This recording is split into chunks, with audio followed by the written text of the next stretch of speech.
Have you seen this face on your feed? The one that's always smiling, serving 1-minute videos packed with stories, inspiration, and quick lessons. My solution is simple. Bring people together, not apart. That's why we need 2 independent countries for 2 people. There you go, the biggest hypocrite on YouTube. Back then, people were excited whenever he showed up in a new country. But one blunder after another has pushed his career to the edge, an edge he still refuses to admit is real. Now the same crowd that used to praise him has turned around. People call him racist, arrogant, and fake. Some have even started rejecting his presence altogether. He thought as long as the views stayed high and the algorithm kept his name alive, everything would be fine. But a massive follower count doesn't guarantee someone stays honest. And when the morals fall apart, the algorithm eventually follows.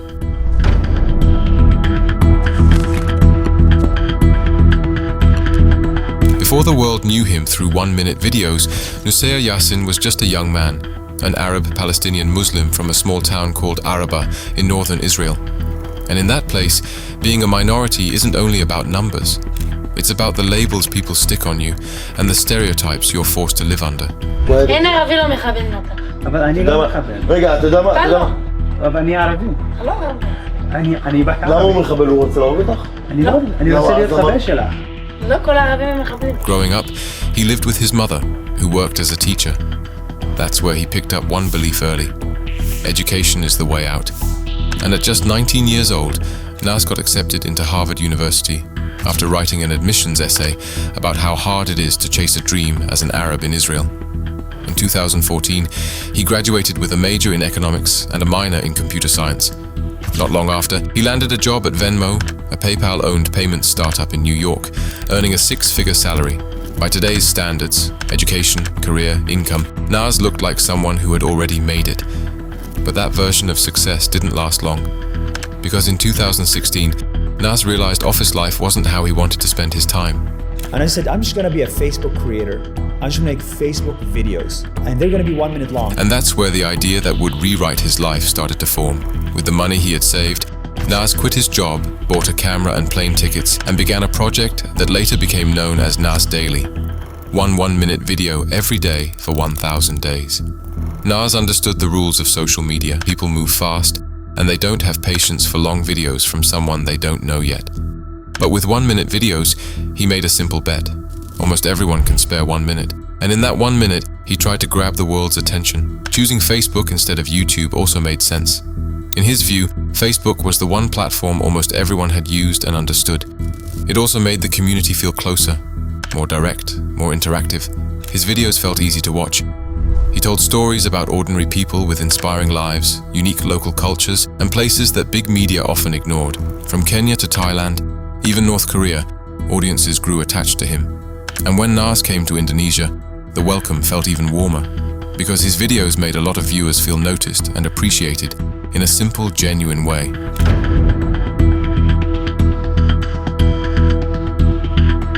From moments like these, Nas Daily took off fast. By late 2018, on the 898th day of his journey, the official Nas Daily page had already pulled in over 8 million followers. But as his follower count climbed, so did the expectations. People across the world waited for his next upload, while brands lined up to sponsor his videos. Then, on July 16th, 2021, one small misstep, tied to a video titled "World's Oldest Tattoo Artist," became the first moment that started to crack public trust in the persona he showed on camera. The video featured Apo Wang Od, a 103-year-old woman from the remote village of Buscalan in the Philippines, widely known as the world's oldest traditional tattoo artist. At first, nothing seemed off. Local and international viewers were impressed by her dedication to keeping a cultural tradition alive. But in the video description, Nas slipped in an announcement about Nas Academy, an online course platform, claiming Wang Od would appear as a mentor. The description said she would reveal all the rituals, tools, and methods behind traditional Kalinga tattooing. That's when the backlash started. On August 4th, 2021, Gracia Palikas, Apo Wang Od's granddaughter, posted a statement on Facebook. She said her grandmother had never signed any contract with Nas Daily to become a mentor on the platform. Public reaction in the Philippines exploded. Even if Nas meant well, the concern was clear. People felt he was turning local culture into something exotic that could be packaged and sold. The controversy escalated further when the National Commission on Indigenous Peoples, or the NCIP in the Cordillera region, stated that Apo Wang Od had never given consent to teach Kalinga tattoo art through Nas Academy. On August 17, 2021, NCIP Director Marlon Busantog reviewed the contract bearing Wang Od's thumbprint and said the document was deeply one-sided because it stated that Nas Academy held exclusive rights to all content produced. And the controversy in the Philippines did not stop there. That same year, Louise Mabulo, a farmer, environmental activist, and founder of the Cacao Project, shared her own disappointing experience working with Nas Daily back in 2019. Louise said that during filming, Nas was nothing like the person people thought they knew. In her hometown, he allegedly mocked the local accent and made dismissive remarks such as, "Why are Filipinos so poor? And farmers are very poor." She also believed the video about her project was never released because, in their eyes, no one wanted to watch a story about farmers and fields. It simply was not considered entertaining enough. That statement only added more fuel to the anger. Many Filipinos felt that their struggle and their culture had been treated as content material, not as stories worthy of respect, meaning, and dignity. In the end, Nas sent a team back to Buscalan to clear up what they called a misunderstanding. Through that team, Nas Academy apologized to Apo Wang Od and the Kalinga indigenous community. But even then, Nas himself never offered a direct apology. Not once did he express regret in person or through his own platform. And this was not the only time Nas stumbled into a cultural blunder.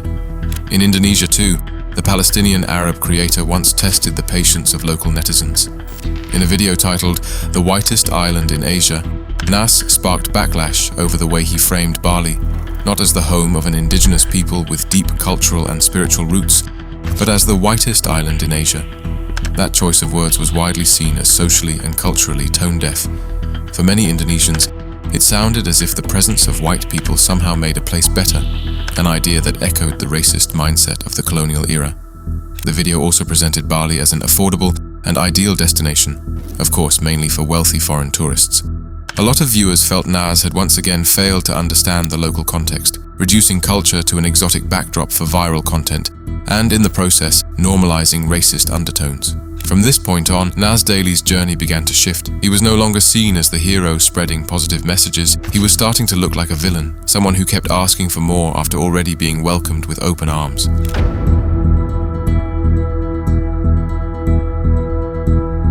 The major controversy in the Philippines should have been a hard lesson. But as public attention began to fade, Nas did not slow down. Instead, he walked straight into another blunder by helping sell the image of two crypto billionaires who would later be exposed as key players in massive financial schemes. In one of his videos, Nas introduced Sam Bankman-Fried, or SBF, as the most generous billionaire in the world. He portrayed SBF as a humble genius, a man living in the Bahamas with roommates, following a vegan lifestyle, sleeping only 5 hours a day, and driving nothing more than a Toyota Corolla. His philosophy was framed as earn to give, make as much money as possible, then donate it to global causes. Nas ended the video with glowing praise, describing SBF as a billionaire who could change the world with his wealth. In another video, Nas featured Changpeng Zhao, or CZ, the founder of Binance, the world's largest crypto exchange. He highlighted CZ's inspirational backstory, saying he sold his apartment in Shanghai to buy $1 million worth of Bitcoin, then worked relentlessly until he built Binance into a company worth more than $60 billion. What many people did not realize was that these videos were actually paid sponsorships wrapped in inspirational storytelling. In effect, Nas was promoting both crypto companies without clearly labeling the content as advertising. In an interview with Silicon Valley Girl, that reality came through quite clearly. Sometimes we get a brand deal in which I have to go on the spot for one full day and make a video about a person. So those take full days. Interesting. So sometimes the characters that are in your video are actually paid sponsorships. Sometimes, yes. Do you say that in the video? So it's actually like less than 3% of the content. And we do not say that because, well, one, in the post, it's when we say thank you to XYZ, blah, blah, for making this possible. Two, it's like we don't live in America, so you don't actually have to say it. And that made the problem even more serious because the platforms he used, such as Facebook and YouTube, are based in the United States and subject to regulations like those enforced by the Federal Trade Commission, which is meant to protect consumers from deceptive or misleading business practices.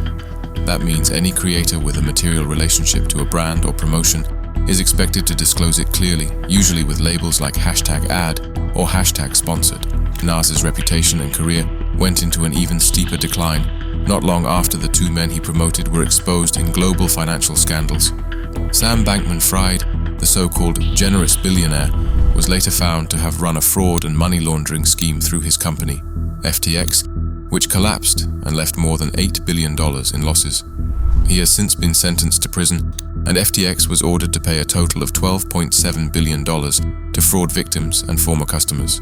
Meanwhile, Changpeng Zhao, the humble billionaire, also pleaded guilty to violating US anti-money laundering laws.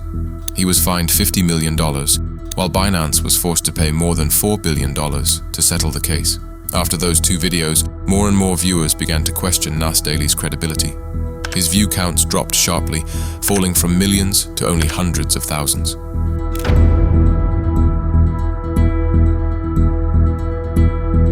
But things only got worse as Nas kept uploading videos that stirred even more controversy. In 2024, he released the final video from a 6-month project in which he set out to learn about the world's 6 major religions.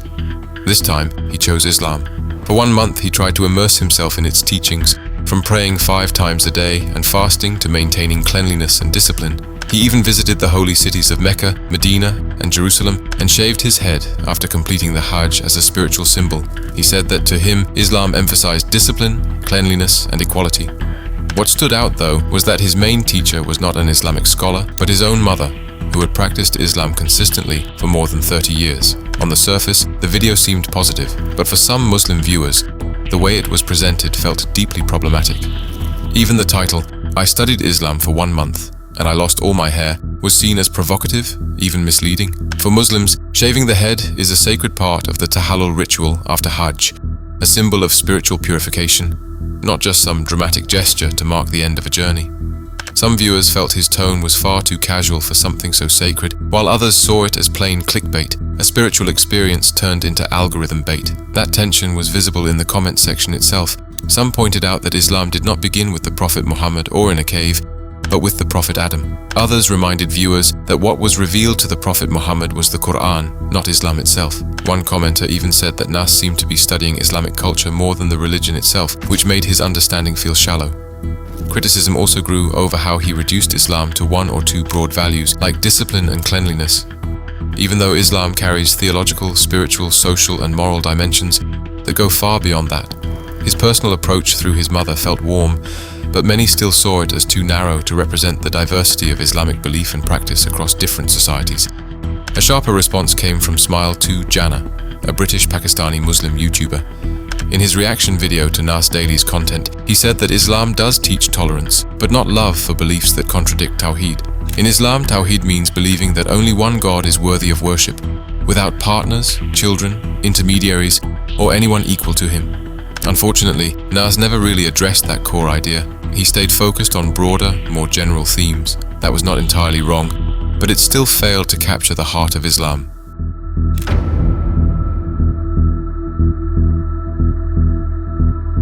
And after turning religion into content, he moved on to the next stage, his own homeland. That was where identity, politics, and ego truly collided. In another video, My Israel and Palestine Explained, Nas presented the conflict through the lens of a 2-state solution, 2 states for 2 peoples. At first glance, the video seemed well-intentioned, an attempt to build a bridge between 2 sides locked in conflict, but the main criticism was blunt. He was accused of reducing occupation, genocide, and the long history of Palestinian suffering into something far too neat and digestible. Not long after that, his political stance began to shift. He openly said, Israeli first, Palestinian second. Yet his position became even more confusing when someone caught him off camera cursing at Israel. What you say? Israel, sir? No, we don't love Israel, my boy, we don't. Palestine, my. From that moment on, both pro-Palestinian and pro-Israeli audiences began pushing his name off their feeds. But the loudest backlash came from pro-Palestinian activists in Japan, who interrupted one of Nas's meetup events at a park in Tokyo. People began questioning where he truly stood. Many started to suspect that his so-called neutrality was never about principle, but about keeping both sides engaged, staying likable, and pulling in more traffic for his videos. And in the end, a lot of people felt they could already see through the act. They came to believe that Nas did not truly care about either side he claimed to speak for. He just needed to look good on camera and win over as many people as possible.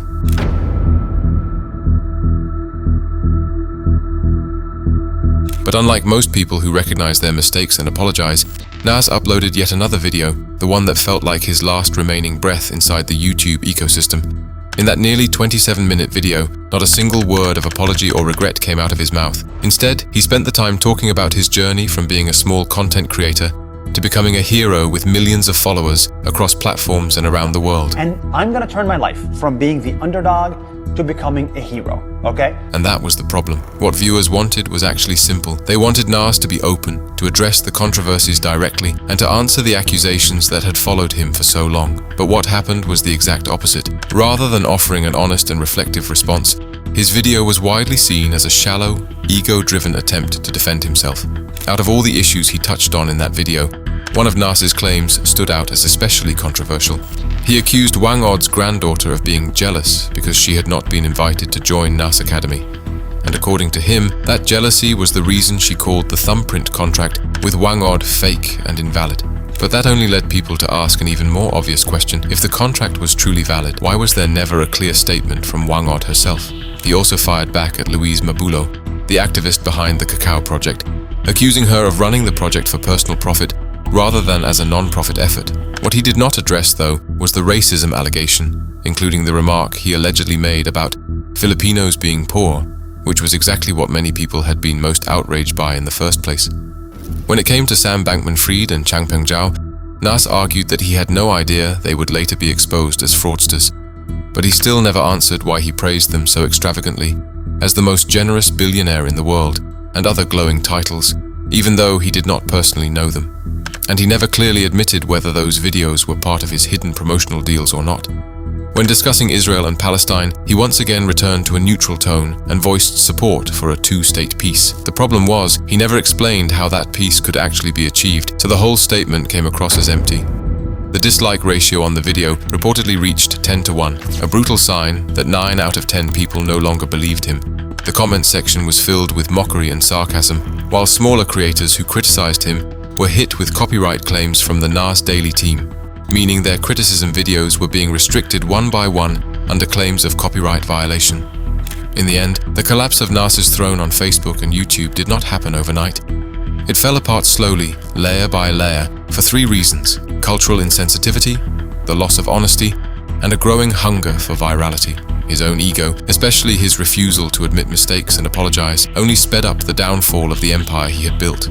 Now his YouTube engagement has dropped sharply, and even reaching 100,000 to 200,000 views per video has become a struggle. Some older videos, including the ones featuring Sam Bankman-Fried and FTX, have already been deleted. So what do you think about Nas Daily? Did he deserve this downfall, or was it the result of a deeper misunderstanding between a creator and his audience? Share your thoughts in the comments.